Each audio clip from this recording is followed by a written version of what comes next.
sono Dante Alighieri. Oggi sono qua per parlarvi dei 7 peccati capitali ai tempi di WhatsApp. La superbia, ovvero la sensazione di superiorità, si annida su WhatsApp, soprattutto fra gli amministratori dei gruppi, che spesso si sentono i padroni del mondo. Ragazzi, ho democraticamente deciso da solo che sabato andremo in discoteca. Ma no! Dai, facciamo qualcosa di più culturale. No! Io odio la cultura!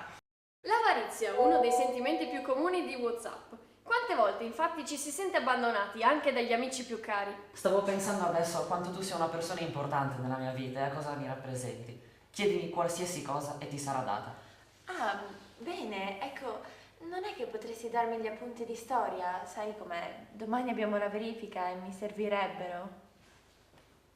Ma chi ti credi di essere, scusa? La lussuria.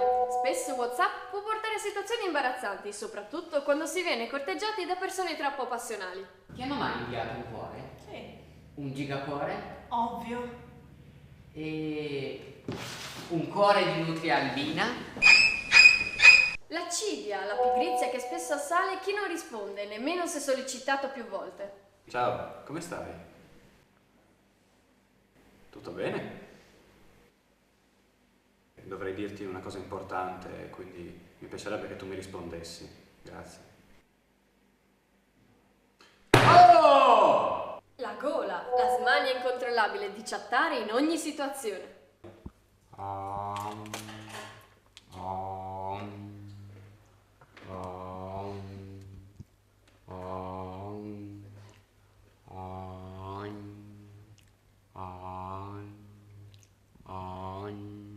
L'ira, il desiderio di vendicarsi sugli altri che spesso affiora nelle catene di Sant'Antonio. E se non invierai questa catena ad almeno altre 20 persone, la tua vita privata andrà in frantumi. Muahahaha. Oh, cosa fai? Studio? Cosa? La Divina Commedia. L'invidia, ovvero la tristezza e la rabbia che ci assale quando qualcuno sta bene. Pensate che non esista su WhatsApp? Oh, ma hai visto come si veste? Ma sì, ma poi guarda che occhiali ha messo. Secondo me ha problemi. Secondo me è fuori. Ma è pazza quella. Sì, è fuori.